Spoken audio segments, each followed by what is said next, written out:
Sidang jemaat yang dikasihi Tuhan, sebelum kita masuk dalam ibadah doa dan penyembahan pada sore hari ini, kembali saya ingin menyapa kepada kita semua. Shalom. Selamat sore buat kita semua. Sejahtera Tuhan kiranya tetap dilimpahkan kepada kita semua.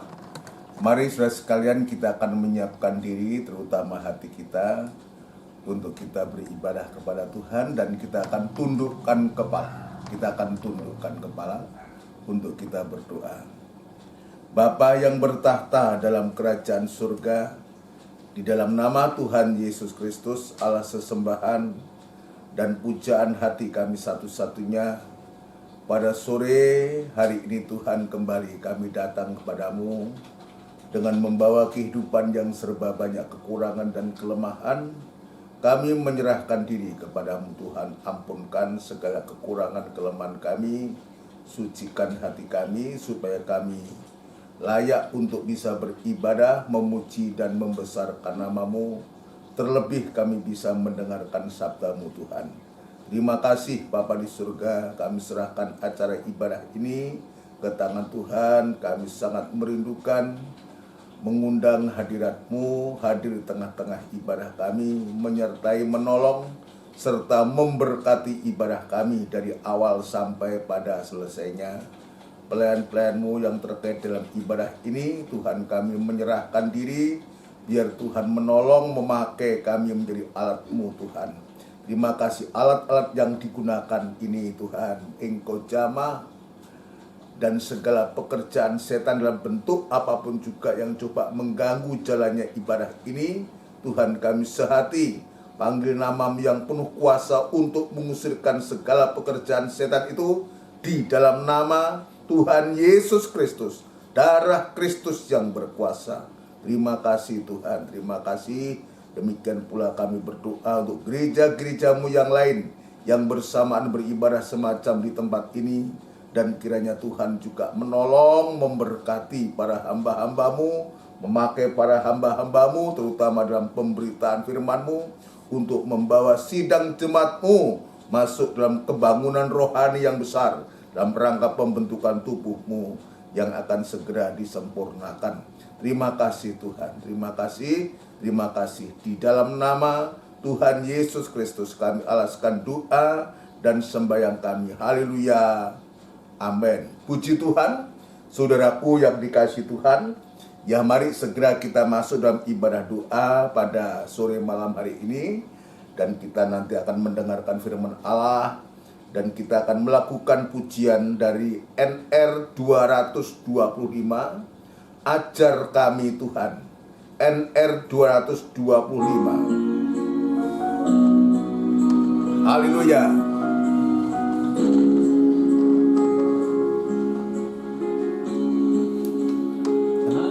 Ajar kami Tuhan menghitung hari-hari, agar kami beroleh hati bijaksana.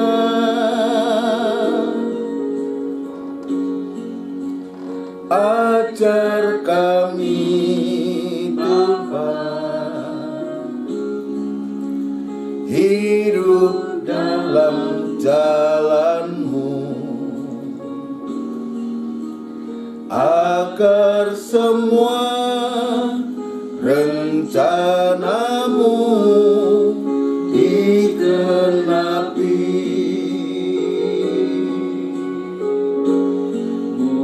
Mulialah nama-Mu Tuhan, dan ajar jalan-Mu. Pimpin kami di setiap waktu. Besar setiamu Tuhan,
jalan-Mu,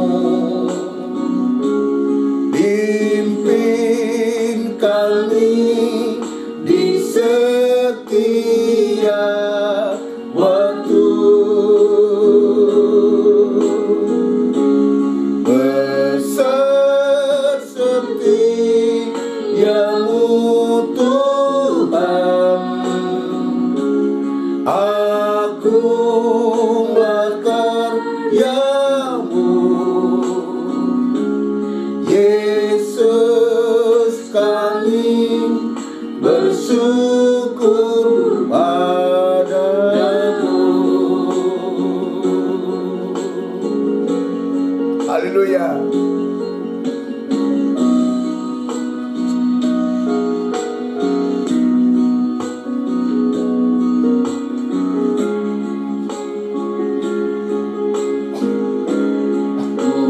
Mulialah nama-Mu Tuhan, dan ajak jalan-Mu, pimpin kami di setiap waktu.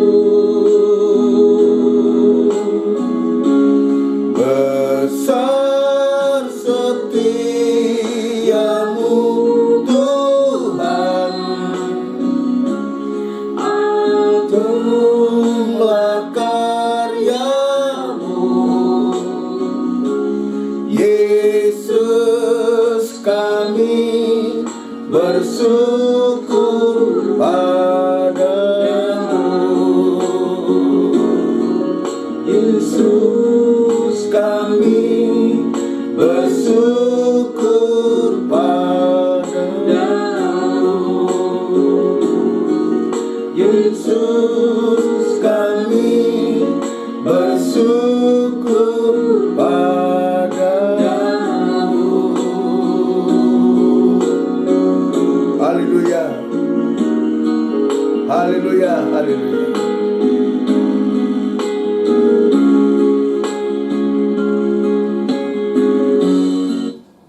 Puji Tuhan, saudara sekalian, biarlah di hari-hari ini, saudaraku, kita diajar lewat pujian ini untuk menghitung hari-hari agar kita beroleh hati yang bijaksana. Ini tertulis dalam Mazmur pasal 90, saudaraku. Ya, dan kita baca semua, nanti kita akan mendapatkan ayat ini. Puji Tuhan. Mari saudara sekalian, kita akan masuk dalam firman Tuhan dan kita akan melakukan pujian dari buku NR 363, Jadikanku Rumah Doamu.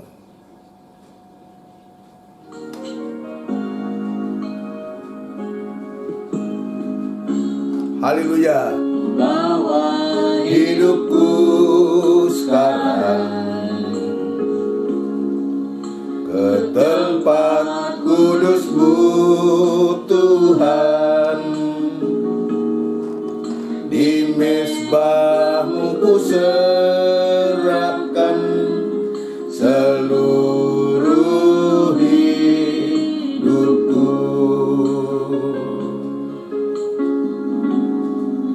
Penuhi hatiku sekarang dengan urapan yang baru, agar aku lebih lagi mendengar suara-Mu. Haleluya. Jadikan aku Tuhan rumah doa-Mu, agar semua suku bangsa datang menyembah-Mu.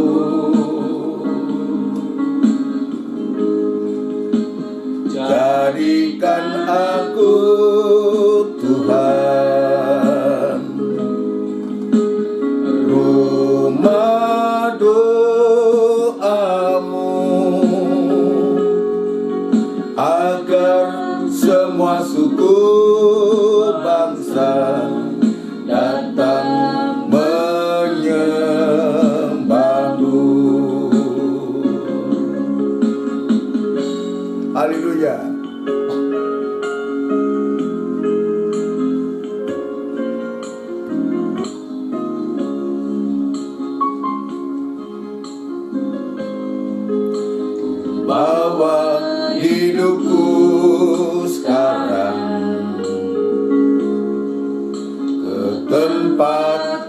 kudus-Mu Tuhan,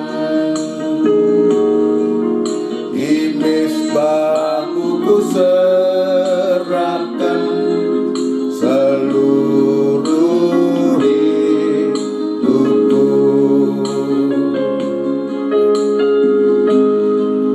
Penuhi hatiku sekarang dengan urapan yang baru, agar aku lebih lagi mendengar suara-Mu.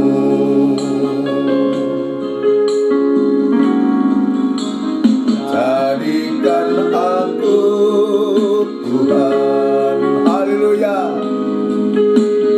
rumah doa-Mu, agar semua suku bangsa datang menyembah-Mu. Jadikan aku Tuhan, rumah doa-Mu,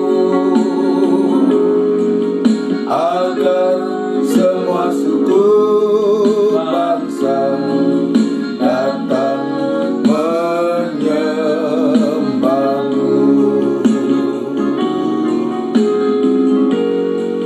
Agar semua suku bangsa datang menyembah-Mu. Haleluya. Agar semua suku bangsa datang menyembah-Mu. Haleluya. Bersama kita tundukkan kepala untuk kita berdoa untuk firman Tuhan. Benar Tuhan, inilah yang menjadi kerinduan kami, supaya rumah kehidupan ini Tuhan, untuk menjadi tempat untuk kami berdoa, untuk kami boleh memanjatkan doa dan menyembah kepadamu Tuhan. Terima kasih lewat pujian ini, kembali Engkau mengingatkan kepada kami, untuk kami senantiasa sungguh-sungguh boleh menempatkan Engkau yang terutama dalam hati kami, dan kami boleh menyembah Engkau dengan roh dan kebenaran Tuhan. Terima kasih Tuhan, kami sudah memuji, membesarkan nama Tuhan. Ya Tuhan, saatnya kami akan kembali belajar untuk membaca firman-Mu, untuk mendengarkan firman-Mu. Tuhan, sucikan hati kami, pikiran, pandangan, angan-angan kami, untuk supaya firman-Mu boleh mendapatkan tempat yang terutama di dalam hati kami. Urapi firman-Mu dan urapi kami sekalian dalam pengurapan yang datangnya dari Engkau sendiri. Hamba tetap berserah diri kepadamu, biar kemurahan dan belas kasihan-Mu tetap Tuhan nyatakan kepada hamba, untuk mampu menyampaikan firman-Mu dengan benar dan murni, sehingga nyata Tuhan, firman-Mu boleh menemplak, mengoreksi, menegur kami, dan penyucian boleh terjadi dalam hati kami, dan kami boleh mengalami keubahan yang datangnya dari Engkau, sampai sewaktu-waktu berubah, keubahan sempurna itu terjadi, kami boleh sama seperti Engkau. Mulia adanya Tuhan, bagimu tidak ada barang yang mustahil Tuhan. Terima kasih sidang jemaat-Mu semua yang saat ini berada di rumah masing-masing, biar kiranya Tuhan juga menolong, memberkati mereka semua, setelah dudukkan dengan tenang, dengan baik, dan hatinya Tuhan selalu merindukan kepada perkataan-Mu Tuhan. Terima kasih Bapa, terima kasih. Di dalam nama Tuhan Yesus Kristus kami alaskan doa dan sembahyang kami. Haleluya, amin. Puji Tuhan. Saudaraku yang dikasihi Tuhan, ya kembali sekali lagi saya menyapa kita semua. Selamat sore. Salam sejahtera Tuhan kiranya tetap dilimpahkan kepada kita. Kita bersyukur, kita berterima kasih. Ya, jika hari ini yang sesungguhnya ibadah doa dan penyembahan, dan kita gunakan selaku dalam pemberitaan firman Allah ini untuk kita mengenang, memperingati hari kematian Tuhan, sekalipun nanti akan berlaku besok selaku Jumat Agung. Hari ini hari masih Kamis, tapi kami tidak mengadakan Jumat Agung selaku, tapi kita langsung nanti gabungkan dengan Minggu Raya, Paskah Minggu Raya tanggal 17 April. Itu sebabnya dalam ibadah doa penyembahan ini saya ingin menyampaikan firman Allah yang berkaitan dengan Jumat Agung atau kematian Tuhan Yesus selaku, ya, untuk mengingat, untuk mengenang kembali selaku, untuk supaya betapa Tuhan itu dia sudah berkorban nyawa, memberikan nyawa untuk kehidupan kita orang-orang berdosa. Puji Tuhan saudara sekalian. Sekali lagi mari kita siapkan hati, menyiapkan diri kita untuk kita bisa konsen terhadap firman Allah. Dan firman Allah pada sore malam ini jelas saya akan membawa kita dalam suasana ya kematian Tuhan atau yang dikenal dengan Jumat Agung, sekalipun sekarang masih hari Kamis ya.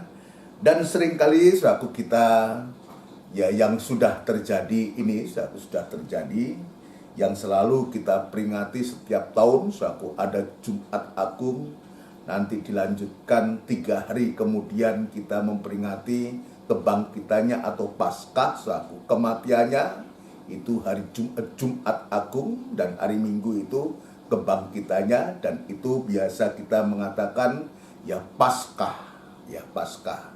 Dan itu sebabnya selaku untuk sore malam hari ini jangan menjadi suatu kebiasaan selaku kebiasaan yang bagaimana kita hanya memperingati hanya setahun sekali.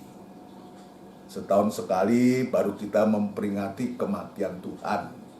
Lalu nanti pada hari yang ketiga itu Paskah. Perayaan ibadah Paskah itu baik-baik saja. Perayaan Jumat Agung itu baik-baik saja. Tetapi yang seharusnya adalah bukan hanya setiap tahun selaku kita memperingati Jumat Agung atau kematian Tuhan. Harusnya kematian Tuhan itu harus selalu ada dalam kehidupan kita. Harusnya selalu ada dalam kehidupan kita. Dan kita nanti akan membaca. Tetapi pada sore malam hari ini saya ingin menunjukkan, mengingatkan kembali, sekalipun ini berulang-ulang kita membaca ayat ini, tapi tidak mengapa. Saya akan membawa kepada kita dalam suratan Roma pasal yang ke-6. Suratan Roma pasal yang ke-6. Ya, suratan Roma pasal yang ke-6 ayat yang ke-10.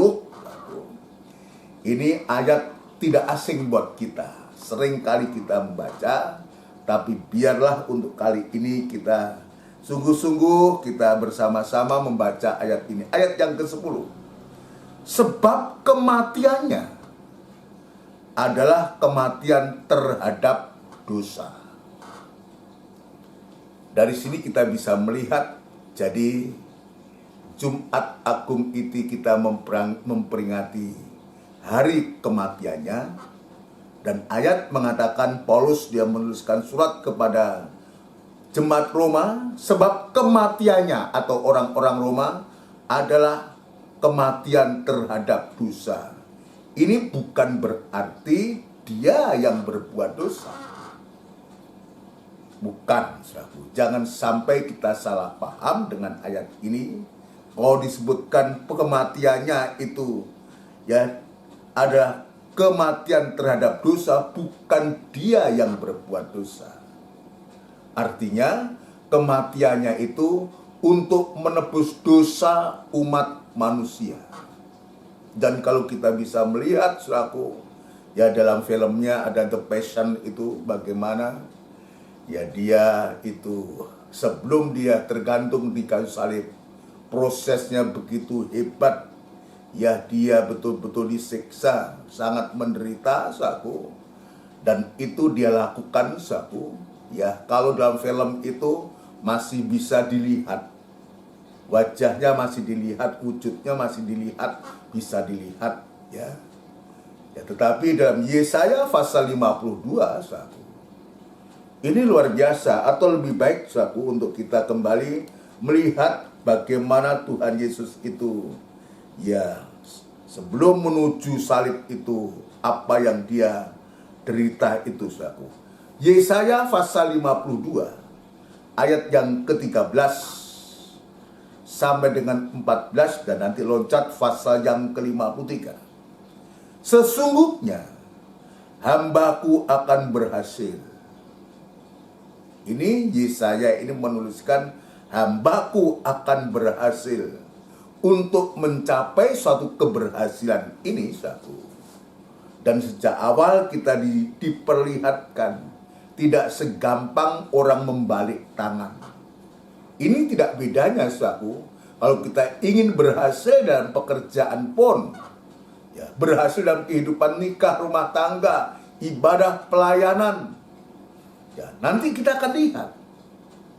Tetapi ayat mengatakan hambaku akan berhasil. Tetapi proses untuk berhasil ini, ya, ini yang harus kita ingat. Bukan keberhasilannya itu, tapi prosesnya yang juga Tuhan alami. Ayat selanjutnya, ia akan ditinggikan, disanjung dan dimuliakan. Bukan hanya berhasil, tetapi akan ditinggikan, disanjung dan dimuliakan.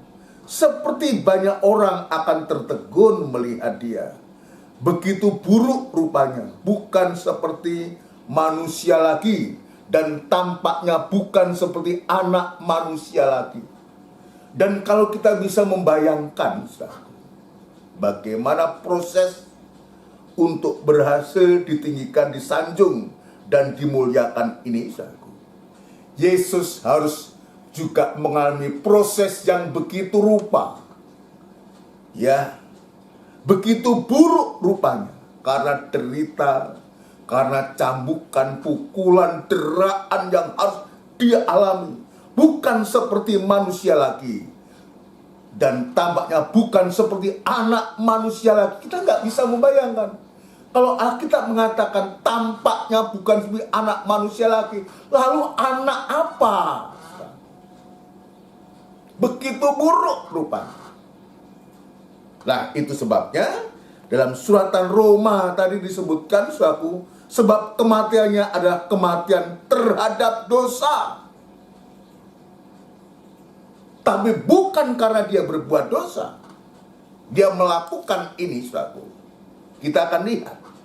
Biar kita menyadari untuk kita tidak tinggi hati, tidak sombong.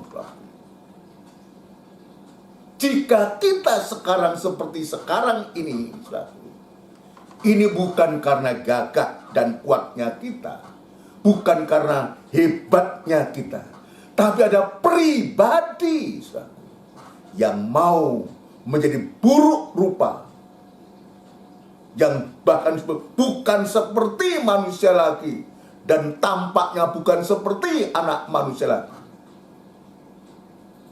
Dilakukan untuk apa ini? Yaitu sebabnya tadi saya mengatakan jangan kita menjadi sombong. Kalau kita bisa sekarang ini bukan kuat dan gagah kita.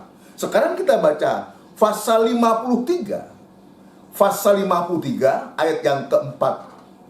Tetapi sesungguhnya, nanti sudah bisa baca ayat yang pertama dari pasal 53. Untuk menghemat waktu saya baca ayat yang keempat. Tetapi sesungguhnya penyakit kitalah yang ditanggungnya, dan kesengsaraan kita yang dipikulnya. Padahal kita mengira dia kena tulak, dipukul dan ditindas Allah, tetapi dia tertikam oleh karena pemberontakan kita, oleh karena dosa kita. Dia diremukkan oleh karena kejahatan kita. Ganjaran yang mendatangkan keselamatan bagi kita ditimpakan kepadanya, dan oleh bilur-bilurnya kita menjadi sembuh. Nah, dari pembacaan ayat ini sampai dia buruk rupa, tampaknya tidak seperti anak manusia lagi itu. Bahkan dalam Roma pasal yang ke-6 tadi, kematian adalah kematian terhadap dosa. Ini bukan karena dia berbuat dosa, tapi sebaliknya untuk supaya kita yang berdosa ini boleh mendapatkan pengampunan, boleh mendapatkan keselamatan, boleh mendapatkan hidup yang harusnya kita yang harus dihukum.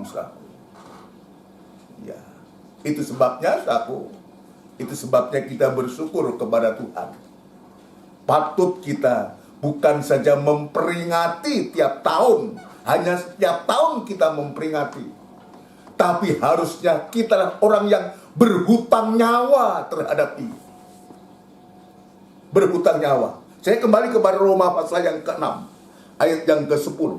Sebab kematiannya adalah kematian terhadap dosa satu kali dan untuk selama-lamanya, dan kehidupannya adalah kehidupan bagi Allah. Demikianlah hendaknya kamu memandangnya, bahwa kamu telah mati bagi dosa, tetapi kami hidup bagi Allah dalam Kristus Yesus. Ini harus menjadi pengertian buat kita. Yang harusnya kita mati oleh karena pelanggaran kita, oleh karena dosa kita, tetapi oleh karena Dia mau mati untuk kita, maka kita yang harusnya mati, kita boleh mendapatkan kehidupan. Dan biarlah ini kita bisa mengerti dalam suratan Efesus, saudaraku. Ya, saya diingatkan ini Efesus pasal yang kedua. Ya, Paulus juga menjelaskan dalam suratnya ke sidang jemaat Efesus. Dia mengatakan, saudaraku, kamu dahulu sudah mati karena pelanggaran dan dosa-dosamu. Kamu hidup di dalamnya karena kamu mengikuti jalan dunia ini. Karena kamu mentaati penguasa kerajaan angkasa, yaitu roh yang sekarang sedang bekerja di antara orang-orang durhaka. Sebenarnya dahulu kami semua juga terhitung di antara mereka. Ketika kami hidup di dalamnya, nafsu daging dan menuruti kehendak daging dan pikiran kami yang jahat. Pada dasarnya kami adalah orang-orang yang harus dimurkai sama seperti mereka yang lain. Tetapi Allah yang kaya dengan rahmatnya, karena kasih-Nya yang besar ini, karena kasih-Nya yang besar, kasih itu berkorban. Karena kasih-Nya Allah yang besar, maka Dia mengutus putranya yang tunggal, ya, untuk dipersembahkan, untuk dikorbankan, untuk menebus orang-orang berdosa yang dilimpahkannya kepada kita. Telah menghidupkan kita bersama-sama dengan Kristus, sekalipun kita telah mati oleh kesalahan-kesalahan kita. Oleh kasih karunia kamu diselamatkan, dan seterusnya. Ini bukti, ini nyata, saudaraku. Dari ayat ini sebetulnya kita harusnya malu, ya, malu kepada Tuhan. Kenapa kita malu kepada Tuhan? Nah, bagaimana kalau kita hanya, ya, dalam Jumat Agung ini, saudaraku, ya, Jumat Agung yang sangat-sangat gereja juga sangat menghargai, sangat. Kalau hanya setiap Jumat Agung saja kita memperingati, hanya Jumat Agung aja, hanya hari-hari tertentu saja kita bisa memperingati. Sementara kalau kita mengingat, kita sesungguhnya sudah mati karena dosa dan kejahatan kita. Tapi oleh karena kasih karunia yang besar, Dia mau sampai buruk rupa, tidak seperti anak manusia lagi. Malu harusnya. Yang benar harusnya, bukan hanya setiap tahun sekali kita memperingati kematiannya, tetapi yang benar adalah kematian Yesus itu harus selalu ada dalam tubuh kita, dalam kehidupan kita. Ini bukan hanya setahun kita peringati, lalu kita hingar-bingar untuk memperingati. Coba bayangkan peringatan hari kematian Tuhan, tapi gereja Tuhan begitu tidak prihatin, hingar-bingar merayakannya. Padahal sesungguhnya kalau kita menyadari, bukan setiap tahun, setiap peringatan Jumat Agung ataupun Paskah, tapi seharusnya yang benar adalah setiap waktu, setiap saat kematian Yesus itu harus selalu ada pada diri kita. Kenapa begitu? Supaya juga kehidupan Yesus itu semakin nyata dalam kehidupan kita. Amin, saudaraku. Biar mata kita dibuka oleh Tuhan. Ya, mata kita dibuka oleh Tuhan. Ya, bukan hanya sekedar kita memperingati, tapi kita menghayati. Kita mengalami kematian itu. Satu dalam kematiannya. Ayat sebelumnya, saudaraku, ya, satu dalam kematiannya. Untuk apa? Untuk supaya kita juga satu, ya, dalam kebangkitannya, dan sampai sewaktu-waktu kita juga satu dalam kemuliaannya. Ayat yang kelima, saudaraku, ya, ayat yang kelima dalam Roma pasal yang ke-6 ayat yang kelima. Sebab jika kita telah menjadi satu dengan apa yang sama dengan kematiannya. Jadi kita mengikuti jejaknya. Ya, napak tilas bukan sekedar memperingati 1 tahun sekali. Nanti saya akan tunjukkan ayatnya. Ya. Tapi di sini dikatakan kalau kita satu dalam kematiannya, saudaraku, kita juga akan menjadi satu dengan apa yang sama dengan kebangkitannya. Coba, bagaimana kita mengharapkan kebangkitannya? Kalau kita tidak mengalami kematian, tidak ada kebangkitan tanpa adanya kematian. Satu dengan kematiannya, maka kita juga satu dalam kebangkitannya. Yang ujungnya nanti dalam Roma pasal 8, kita juga menjadi satu dalam kemuliaannya. Ini jejak yang tidak bisa dirubah. Jejak yang tidak bisa dirubah. Yang harus gereja alami. Itu sebabnya saya sangat menolak, saudaraku, menolak ajaran yang mengatakan, ya, Yesus kan sudah mati, kita tidak perlu harus menderita, harus susah lagi. Saya sangat bertentangan dengan firman Allah ini. Yesus mati, maka kematian itu juga harus juga kita alami. 1 Petrus pasal yang kedua ayat 21. Itulah sebabnya kamu, ya, mengikuti teladannya. Teladan apa? Teladan kematiannya. Untuk itulah kamu dipanggil.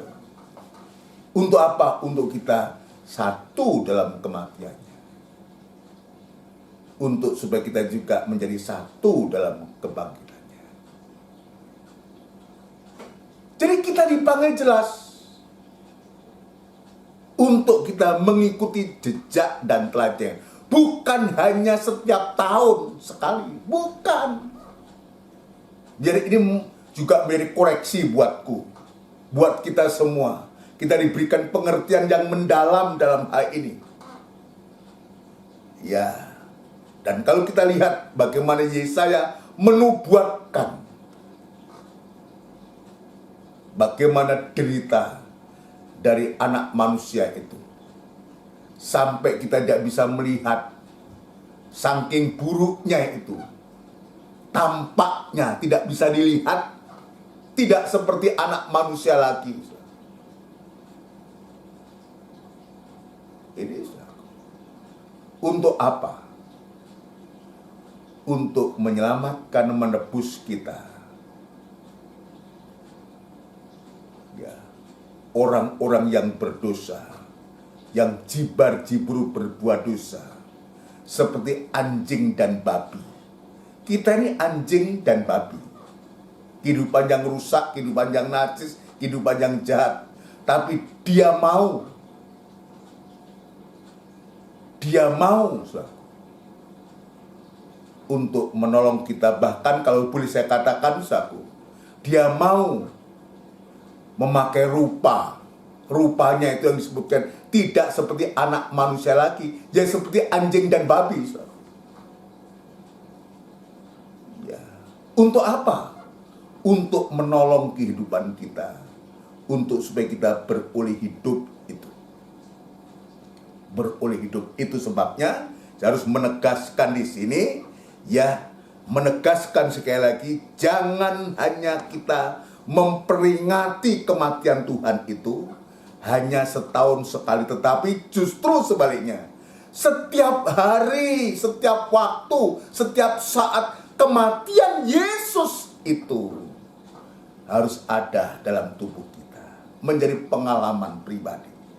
2 Korintus pasal yang keempat, saudaraku. Kita akan bisa melihat di sana bagaimana Rasul Paulus dia menuliskan surat kepada jemaat di Korintus. Surat yang kedua ini, saudaraku ya. Surat yang kedua ayat yang ke-10. Langsung ayat yang ke-10, saudara.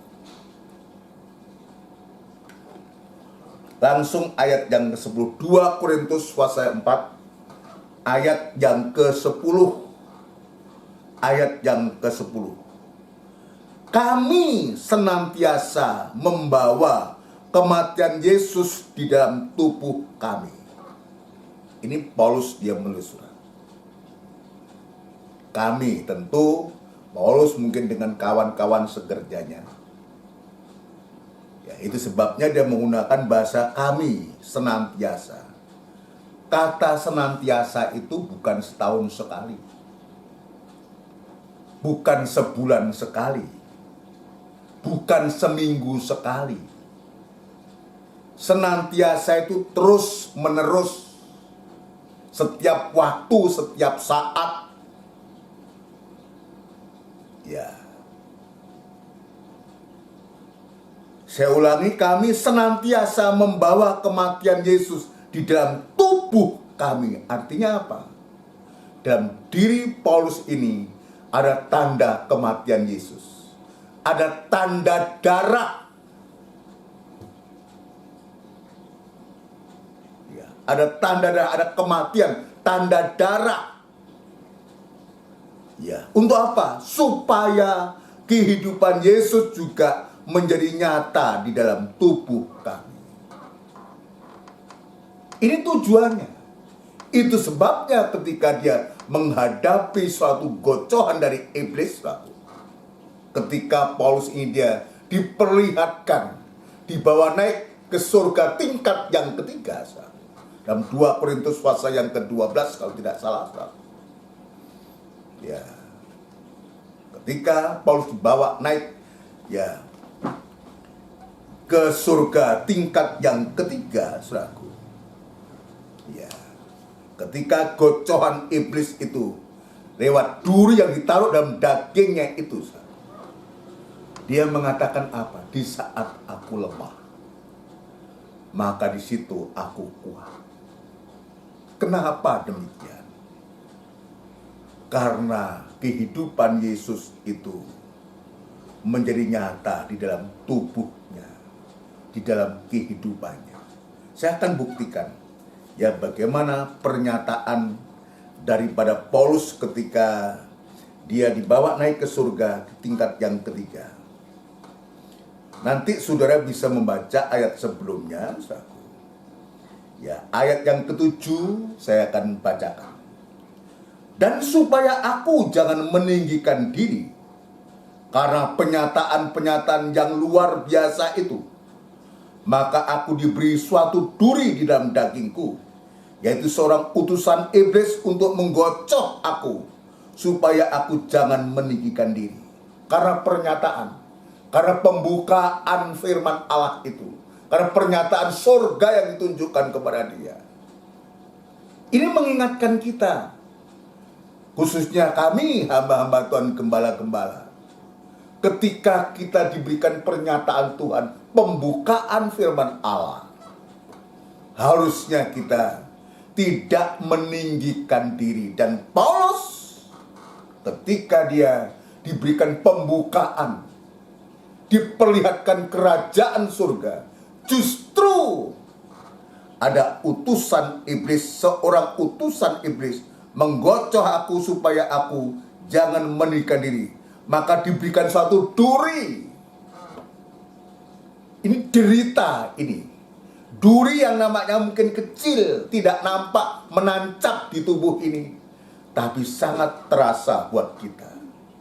Duri ini cara Tuhan untuk selalu mengingatkan kita untuk supaya kita tidak menjadi sombong dan menjadi tinggi hati atas pernyataan-pernyataan atau atas pemakaian Tuhan dalam kehidupan kita. Ya, untuk supaya tidak meninggikan diri, ya. Tentang hal itu aku sudah 3 kali berseru kepada Tuhan. Ya, bukan berarti Paulus ini dia sudah senang-senang saja, tidak. Dia juga sebelum menolak berseru. Maksudnya untuk supaya duri ini segera dicabutlah, segera pulihlah.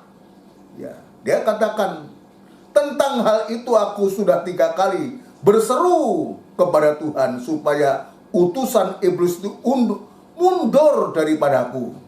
Tetapi jawab Tuhan kepadaku, cukuplah kasih karuniaku bagimu, sebab justru dalam kelemahanlah kuasaku menjadi sempurna.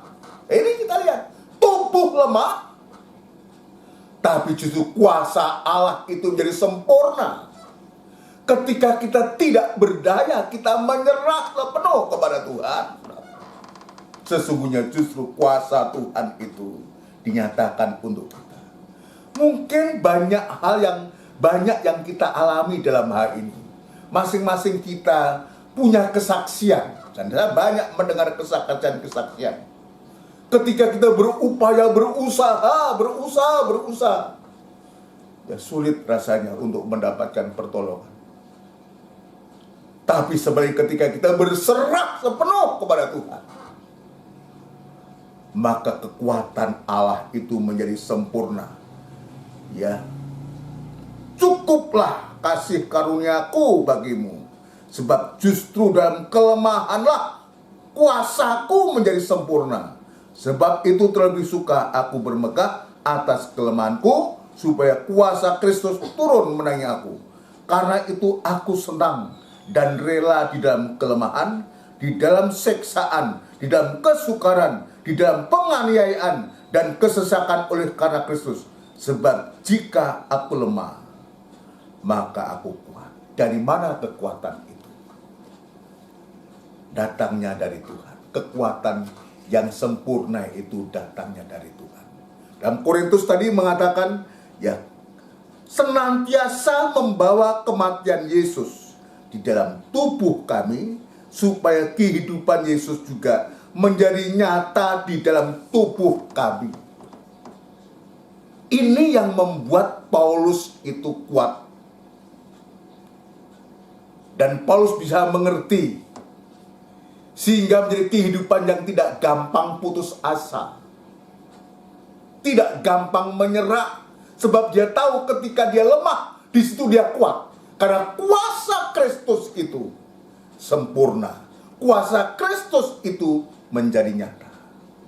Dan tulisannya dia dalam lanjutannya ayat 11, sebab kami yang masih hidup ini terus menerus diserahkan kepada maut karena Yesus, supaya juga hidup Yesus menjadi nyata di dalam tubuh kami yang fana ini. Ini pengalaman Paulus. Pengalaman Paulus, sehingga dia juga menuliskan dalam ayat yang ke-16, ayat yang ke-16 ini, ayat 16 ini, sebab itu kami tidak tawar hati, tetapi meskipun manusia lahiriah kami semakin merosot. Nah, ada hal yang kadang-kadang membuat kita tawar hati. Karena sakit penyakit lah, karena masalah dan persoalan lah, karena kita takut karena umur kita semakin bertambah, dan kita menjadi, oh ya saya sudah tua ternyata. Lalu timbul hal-hal yang membuat menjadi takut kehidupan kita. Nanti bagaimana. Itulah manusia kita yang seringkali seperti itu. Saya juga harus mengakui itu. Tapi berbeda dengan Paulus ini. Ya, karena dia senantiasa membawa kematian Yesus. dalam hidupnya, maka kehidupan Yesus itu juga menjadi nyata dalam hidupnya.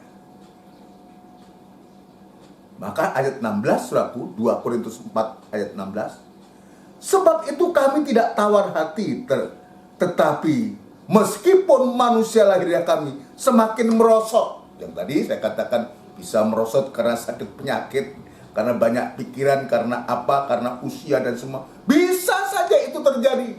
Oleh karena masalah itu bisa terjadi, membuat manusia lahiriah kami merosot, itu bisa.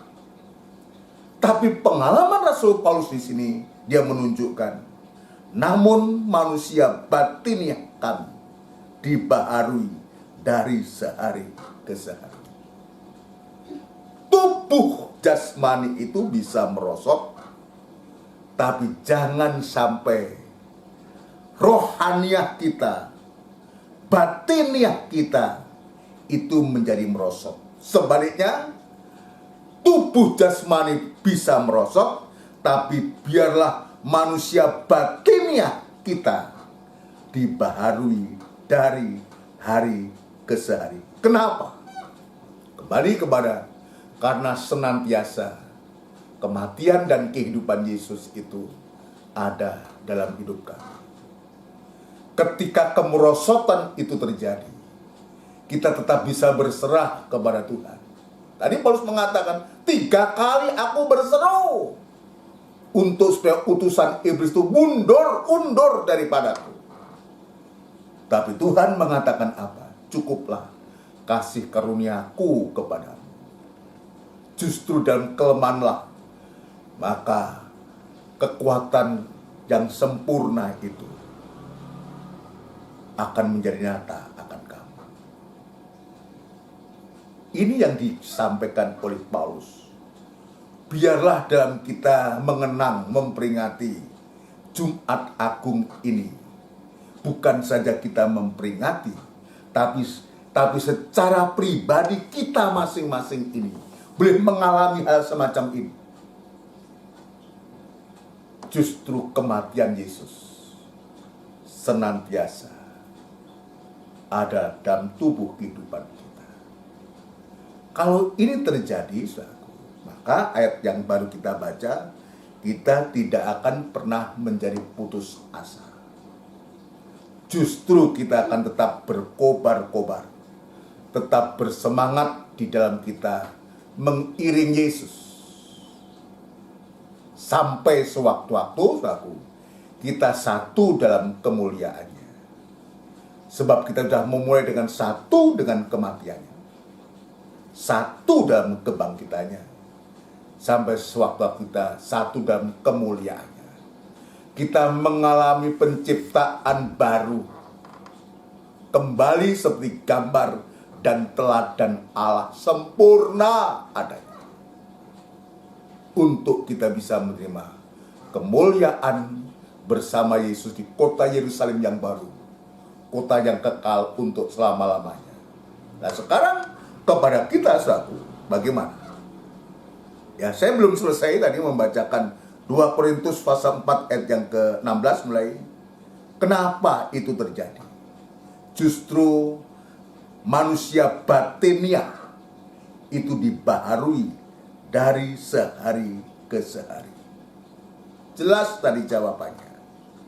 Dan pandangan Paulus itu ketika dia merasakan, mengalami, menikmati bersama Tuhan proses kematian dan kebangkitannya. Kehidupannya itu bangkit, kebangkitannya sama dengan itu. Sehingga dengan pengalaman itu dia menyadari betul, badanku bisa merosot, tapi Tuhan memperbaharui hati batinku. Dan sehingga Paulus diberikan mata yang bisa memandang jauh ke depan, pikiran yang jauh ke depan. Bukan apa yang dilihat, yang disebutkan badani merosot itu. Kalau kita selalu melihat badani kita, ya manusia lahiriah kita yang kita lihat selalu merosot, saudara. Ini yang seringkali membuat kita berputus asa, membuat kita menjadi kecewa. Tapi sebaliknya, kalau ada kita bersama Tuhan, satu penanggungan bersama Tuhan, proses kematian dan kebangkitannya, maka apa yang terjadi? Ayat yang 17. Sebab penderitaan ringan yang sekarang ini orang yang diperbaharui hati batinnya. Ya. Ini orang yang diperbarui hati batinnya, sehingga dia bisa berucap, sebab penderitaan ringan yang sekarang ini, apapun modelnya, jenisnya, macamnya penderitaan yang sedang kita hadapi. Mungkin kita tidak lagi menghadapi penderitaan fisik, tapi mungkin juga batin hati kita yang menderita, oleh karena tekanan, oleh karena masalah, persoalan, dan macam-macam hal, saudaraku. Tapi seperti apa yang katakan Paulus, penderitaan ringan yang sekarang ini justru mengerjakan bagi kami kemuliaan kekal yang melebihi segala-galanya, jauh lebih besar daripada penderitaan kami. Ini hanya mata hati yang dibaharui. Ya, mata hati yang bisa memandang jauh ke depan, bukan yang memandang apa yang bisa dilihat oleh kasat mata. Saudara sekalian, ini yang Tuhan tunjukkan. Biar dalam kita memperingati ini, ya, sekali lagi tidak ada sekedar memperingati, tapi kita mau mengalami bersama Tuhan. Pandangan Paulus, dia mengatakan penderitaan ringan yang sekarang ini justru Tuhan izinkan itu terjadi pada kita. Ya, itu akan mengerjakan, ya, bagi kamu kemuliaan yang kekal, melebihi segala penderitaan, ya, lebih besar daripada penderitaan kamu. Ini pengakuan dari orang yang betul-betul hati batinnya diperbaharui dari hari sehari, diperbaharui untuk sekarang ini oleh firman Allah. Ya, lebih ekstrim lagi oleh firman penggembalaan dan kandang penggembalaan itu.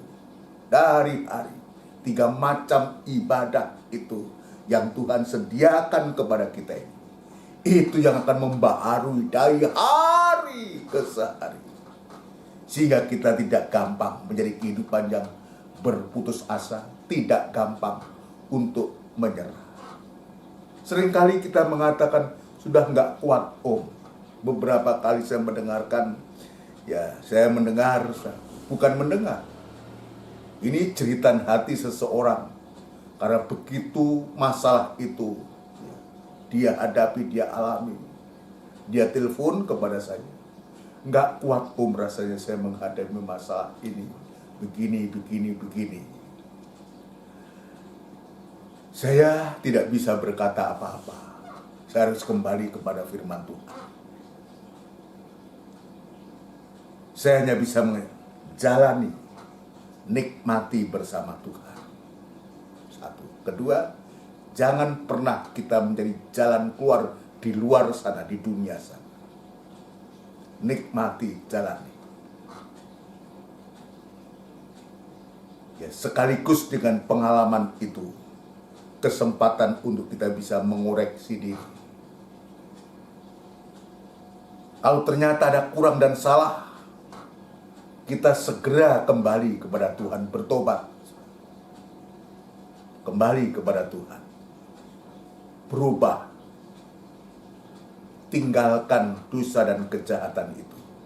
Dan segera kembali kepada Tuhan. Datang kepada Tuhan. Menguasai diri. Bisa menjadi tenang. Untuk supaya kita bisa berdoa. Kenapa? kita harus bisa menguasai diri ketika kita mengalami satu penderitaan itu, supaya kita bisa berdoa. Kita mengajukan, kita datang kepada Tuhan, menyerahkan diri kepada Tuhan, dan kita menyatakan, Tuhan, aku tidak mampu, aku lemah Tuhan. Supaya apa? Supaya kekuatan yang sempurna itu Tuhan berikan kepada kita. Tidak mampu Tuhan kita mengulurkan tangan. Mungkin kita mengulurkan tangan demikian, tapi Petrus ragu. Ketika kita mengulurkan tangan, tanda bahwa kita menyerah kepada Tuhan, maka Tuhan itu akan menurunkan tangan untuk menyambut kita, untuk menolong kita, untuk supaya kita tidak berputus asa. Penderitaan ringan yang sekarang ini mengerjakan kemuliaan yang kekal, melebihi penderitaan kami. Belum selesai ayat yang ke-18, sebab kami tidak memperhatikan yang kelihatan. Jadi hati yang dibaharui dari hari ke hari oleh firman Allah itu, oleh kasihnya Tuhan itu, karena kehidupan Yesus nyata dalam kehidupan kami,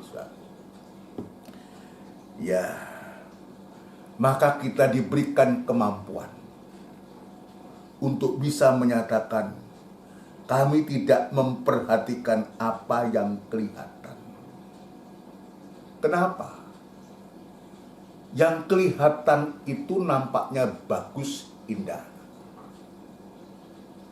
baik mungkin menurut pemandangan kita, tapi tidak menyadari bahwa yang bagus, yang indah itu bisa menjerumuskan kita, bisa membutakan mata hati kita. Kalau itu yang kita lihat, kita akan terkecoh, kita akan tertipu dan ditipu. Itu sebabnya Paulus dengan mengatakan, sebab kami tidak memperhatikan yang kelihatan, melainkan yang tak kelihatan. Karena yang kelihatan adalah sementara, sedangkan yang tak kelihatan itu adalah kekal. Betapapun indahnya yang kita bisa lihat di dunia ini, saudara. Betapapun kemewahan-kemewahan dunia yang ditawarkan itu, saudara, yang ada di dunia ini, itu hanya sementara. Bahkan ayat lain mengatakan, sedang lenyap dunia dan segala isinya itu. Bayangkan kalau pandangan kita ini, ya, hanya tertuju kepada kemewahan, keindahan dunia ini yang seolah-olah menjanjikan, saudara. Artinya kita akan lenyap bersama dunia ini, tanpa bekas, saudara. Tapi Paulus dia berbeda. Dia punya pandangan yang berbeda. Pandangannya apa? Hati yang dibaharui itu, ya, sedang yang tak kelihatan itu adalah kekal. Iman dasar itu, iman adalah dasar sesuatu yang kita harapkan dan bukti yang belum kita lihat tapi kita percaya. Kemarin saya mengatakan ibadah sebelumnya, jangan seperti imannya Thomas, percaya karena dia melihat. Dan Tuhan mengatakan, berbahagialah orang yang percaya karena tidak melihat. Di hari-hari ini kita sedang dipertontonkan ini.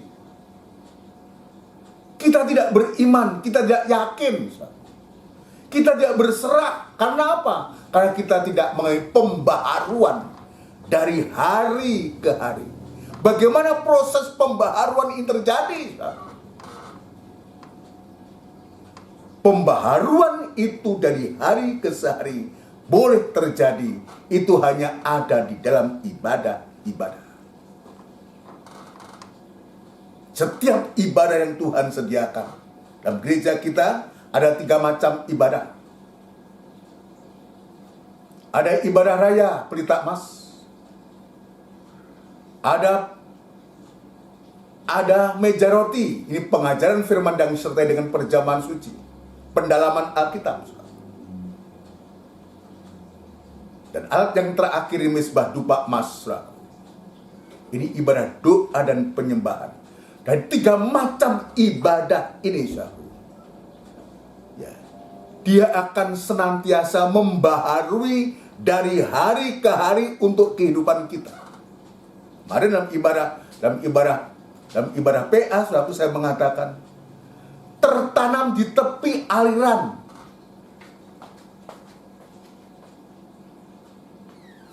Di tepian air, tertanam di tepian air itu. Itulah kandang penggembalaan. Kandang penggembalaannya tempat yang paling tepat untuk kita dibaharui dari hari ke hari. Yang membuat kita tidak berputus asa. Yang membuat kita tidak hanya bisa melihat apa yang nyata, yang kelihatan ini. Tapi sebaliknya, dengan pembaharuan dari setiap waktu dan saat ini, lewat ibadah-ibadah yang Tuhan sediakan ini, kita akan akhirnya kita punya pandangan yang rohani. Iya, betul, penderitaan kita alami. Kita banyak masalah, iya, apapun masalah itu. Tapi bukan karena masalah dan persoalan itu membuat kita menjadi lemah. Tapi sebaliknya kita bisa berkata penderitaan ringan yang sekarang ini, kalau kita nikmati, ya, kita nikmati, kita merasakan bersama Tuhan, kita tekuni itu bersama Tuhan, maka penderitaan itu akan sewaktu-waktu akan Tuhan rubah justru menjadi kemuliaan. Menjadi kemuliaan. Inilah makna, ya, makna atau kalau boleh saya katakan, ya, manfaat daripada mati bersama Yesus dan bangkit bersama Yesus itu. Ayo kita buktikan di hari-hari ini. Bagaimana supaya pembaharuan itu bisa terjadi. Ya, senantiasa manusia batinnya kami dibaharui dari hari ke hari. Tapi bagaimana mungkin itu terjadi kalau kita tidak mau setia beribadah, tidak mau digembalakan, ya, sampai tergembala. Bagaimana pembaharuan bisa terjadi? Saudara sekalian, 3 macam ibadah ini yang diambil, ada firman Allah yang begitu indah. Ini yang akan menolong kita. Ibadah-ibadah yang Tuhan sediakan ini, kan ada ayatnya. Kalau ibadah itu disertai dengan rasa cukup, memberi keuntungan besar. Keuntungan besar apa? Yang terbesar itu apa? Keuntungan besar yang macam apa? Lebih daripada berkat-berkat jasmani. Tapi keuntungan yang besar itulah pembaharuan kehidupan kita. Pembaharuan kehidupan kita. Dan itu sebabnya, saudaraku, saya mengakhiri dengan satu ayat, saudaraku. Ya, dan Ibrani pasal yang ke-10, saudaraku. Ibrani pasal yang ke-10, ya, kita akan baca ayat ini, saudaraku. Ibrani pasal yang ke-10, ya,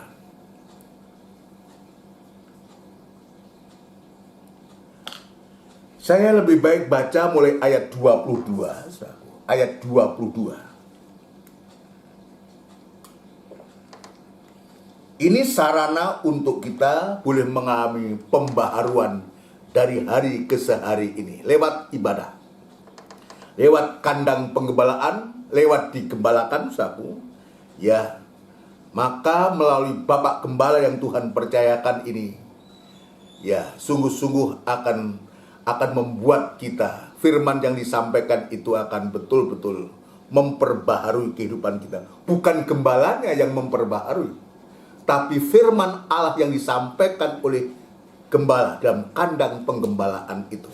Ayat 22, karena itu marilah kita menghadap Allah dengan hati yang tulus, ikhlas, dan keyakinan iman yang teguh. Ini kita lihat.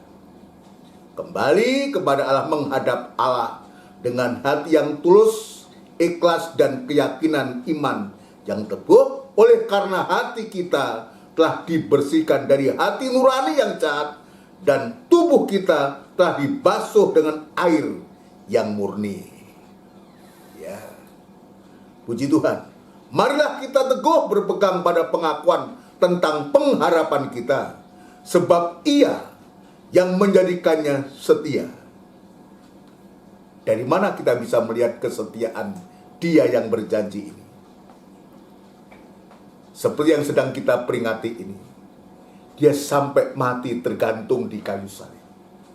Ini bukti kesetiaannya kepada Allah untuk keselamatan orang-orang berdosa, saya dan saudara kita semua.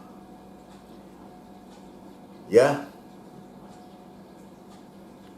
Dan marilah kita saling memperhatikan. Ini dalam ibadah, saudaraku. Ya, dalam ibadah itu harus begitu. Dan marilah kita saling memperhatikan, supaya kita saling mendorong dalam kasih dan dalam pekerjaan baik. Jangan saling menjatuhkan. Ini satu peringatan. Jika firman Allah mengatakan saling memperhatikan, jangan dibalik. Saling acuh tak acuh. Ya, terhadap gembalanya acuh, terhadap jemaatnya acuh, antar jemaat acuh tak acuh. Ayat mengatakan saling memperhatikan, supaya kita saling mendorong. Kalau kita saling memperhatikan, ya minimal WA-WA-an yang baik-baik, maka kita bisa saling mendorong, saling menguatkan, bukan saling menjatuhkan. Ini yang sering terjadi, bukan saling mendorong, bukan didorong untuk jatuh, didorong untuk semakin semangat, semakin berkobar-kobar, untuk tidak berputus asa, dalam kasih dan dalam pekerjaan baik. Janganlah kita menjauhkan diri dari pertemuan-pertemuan ibadah kita. Dalam gereja kita ada 3 macam ibadah. Ibadah raya, ibadah PA, ibadah doa dan penyembahan. Ayo kita tekuni, ayo kita lakukan. Jangan kita menjauhkan diri dari pertemuan-pertemuan ibadah kita, seperti dibiasakan oleh beberapa orang. Ada memang orang yang semacam itu, tapi janganlah kita ikut-ikut yang semacam itu. Justru sebaliknya, yang seperti itu kita ingatkan, ayo kawan, ayo teman, ajak untuk berbalik kepada Tuhan, ajak untuk setia beribadah kepada Tuhan. Jangan malah dipengaruhi. Jangan malah kita membuat cerita-cerita yang membuat dia lemah sehingga dia tidak beribadah. Jangan. Ya mungkin kita tahu kekurangan teman kita, saudara kita, tapi janganlah itu membuat kita akhirnya seolah kita acuh terhadap dia. Tapi sebaliknya kita bisa saling mendorong, saling menguatkan, ya. Seperti dibiasakan oleh beberapa orang. Tetapi marilah kita saling menasihati, dan semakin giat melakukannya menjelang hari Tuhan yang mendekat. Ini yang harus kita garis bawahi. Ya, ibadah ini kita lakukan kenapa? Tadi saya mengatakan supaya pembaharuan itu bisa terjadi dari hari ke hari. Tapi lebih daripada itu, maka kita diingatkan, ya, menjelang hari Tuhan yang semakin dekat. Artinya kedatangan Tuhan itu tidak lama lagi. Tidak akan lama lagi.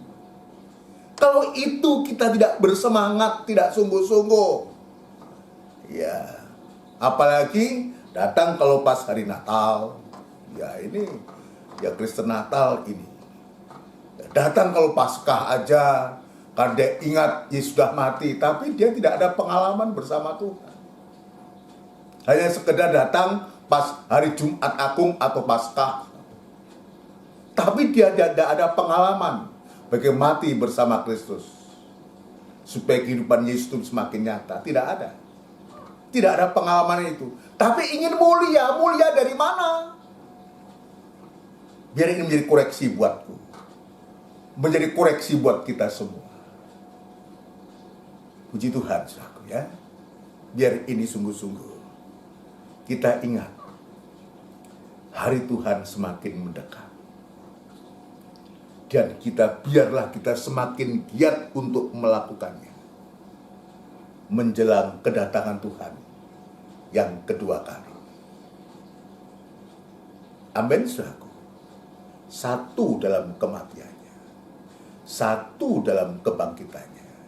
Satu dalam kemuliaannya. Bersama-sama Tuhan. Ketika Yesus datang, Dia membawa kehidupan kita untuk kita bisa dipermuliakan bersama-sama dengan Dia untuk selama-lamanya.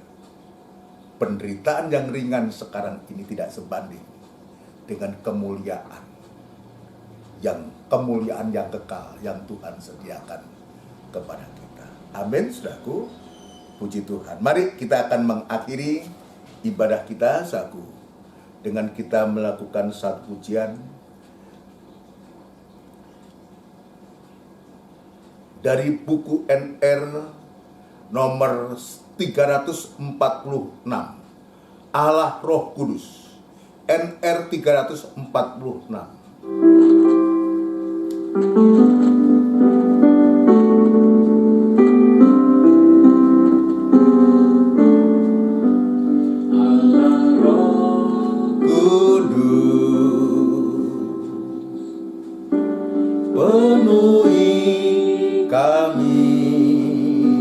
Haleluya. Ku rindu Kau selalu dalam hidupku, Allah Roh Kudus. Ubah hatiku, celikkanku, jamahlah ku rindu hadirat-Mu.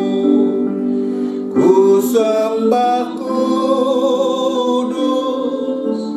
kudus, kuduslah Tuhan, dan ku sanjung Kau mulia, mulia bagi-Mu Tuhan. Haleluya. Oh, haleluya. Puji Tuhan. Haleluya. Kudus, penuhi kami. Haleluya. Ku rindu Kau selalu dalam hidupku. Allah Roh Kudus, ubahkan hatiku. Haleluya. Amin. Ubah hatiku, celikkanku, jamahlah ku rindu hadirat-Mu. Ku sembah kudus, kudus,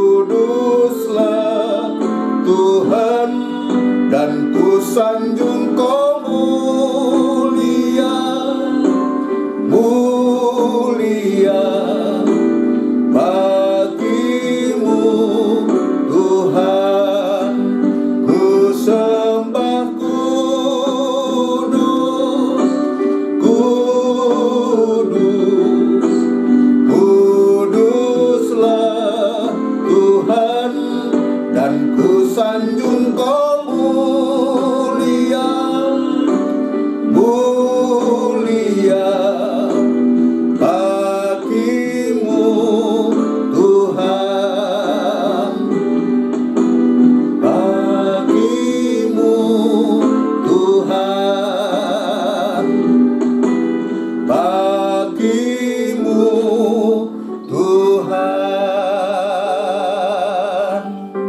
Haleluya.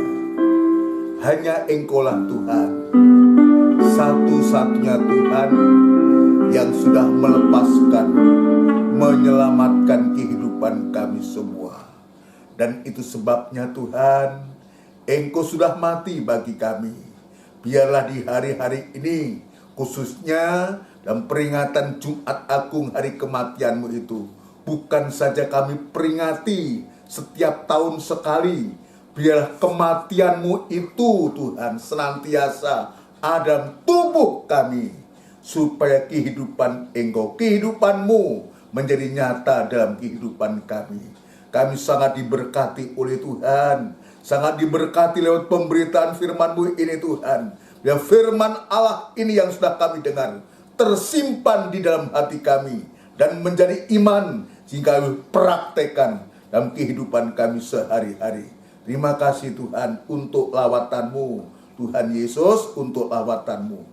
Engkau menolong kami Tuhan, sudah menguatkan, memberikan harapan yang baru, semangat yang baru Tuhan, untuk supaya kami senantiasa lewat ibadah-ibadah yang Engkau sediakan, hati batin kami dibaharui dari hari ke hari, dan membuat kehidupan kami tidak menjadi gampang putus asa, gampang menyerah dengan keadaan yang ada di dunia ini Tuhan. Terima kasih Tuhan, terima kasih dalam nama Tuhan Yesus Kristus kami alaskan doa dan sembahyang kami. Haleluya, amin. Puji Tuhan, saudaraku yang dikasihi Tuhan. Demikian rangkaian ibadah kita dalam ibadah doa penyembahan, sekaligus kita mengenang hari kematian Tuhan, yaitu Jumat Agung. Ya, besok kita akan semua gereja akan memperingati Jumat Agung itu, tapi kita mendahului, dan nanti Paskah kita akan rayakan pada hari Minggu Raya, suatu tanggal 17 Agustus, yang disertai dengan perjamuan suci. Ini mohon perhatian untuk saudara sekalian, bagi yang mau mengikuti perjamuan suci sudah bisa mengikuti, bisa mempersiapkan segala sesuatunya. Mohon perhatian untuk jemaat semua, ya, ibadah-ibadah yang Tuhan sediakan nanti kita kembali dalam ibadah raya hari Minggu tadi yang disertai dengan perjamuan suci jam 5:30 sore tepat, saudaraku, akan ditayangkan, dan kita tetap berdoa, kita nyatakan kerinduan kita kepada Tuhan, biar Tuhan memberikan firman Allah kepada kita semua untuk membuka mata hati kita, terutama untuk supaya kita mengalami pembaharuan dari hari ke hari, ya, sehingga mata kita celik untuk kita bisa melihat keajaiban Tuhan. Puji Tuhan. Ya, kita rindu juga untuk segera, ya, nampaknya gereja-gereja juga sudah mulai, ya, tatap muka. Sahabat, kita juga rindu, ya, rindu untuk kita juga bisa beribadah tatap muka. Dan untuk itu tetap kita bawa dalam doa, ya, jika Tuhan izinkan kita akan membicarakan dulu dalam hal ini untuk bisa segera kita bisa beribadah tatap muka, ya. Tuhan menolong kita semua. Ya, kita nyatakan kerinduan kepada Tuhan. Nanti kita berdoa untuk seluruh sidang jemaat semua, ya, dan kita akan tutup ibadah kita dengan doa berkat dan kita tundukkan kepala. Tidak putus-putusnya kami mengucapkan syukur dan terima kasih kepadamu. Begitu baik kasih-Mu, lawatan-Mu, asuhan-Mu kepada kami Tuhan. Pada ibadah sore malam hari ini, sungguh nyata Engkau sudah memberkati kami. Semua lewat ibadah doa dan penyembahan, Dan di dalamnya Tuhan, Engkau mengingatkan kami untuk kematian-Mu Tuhan. Berkorban nyawa untuk keselamatan, kelepasan kehidupan kami semua. Terima kasih Tuhan, terima kasih.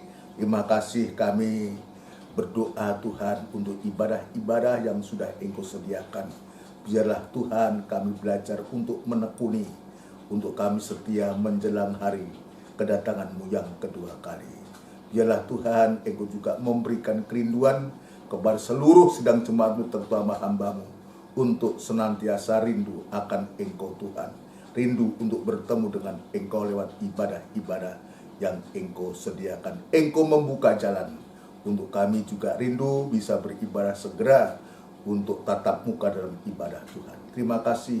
Tetap gairahkan sidang jemaat-Mu semua, baik di GKGM, di Triorejo, di Gunung Sari, maupun di Pondok Chandra. Tuhan memberkati sidang jemaat-Mu, mulai dari anak-anak, remaja, kaum muda, dewasa, sampai pun yang paling sepuh. Tuhan memberkati menikah, rumah tangga, usaha, pekerjaan dari anak-anak-Mu, studi dari anak-anak-Mu semua. Tuhan berkati yang sudah sepuh. Tuhan memberikan hati yang semangat, hati yang berkobar-kobar untuk mengiring Engkau berbahagia bersama Tuhan, bersama keluarga mereka semua. Masalah persoalan yang sedang dihadapi oleh sidang jemaat-Mu, biar Tuhan pun juga turun tangan dan Tuhan memberikan pertolongan yang ajaib bagimu.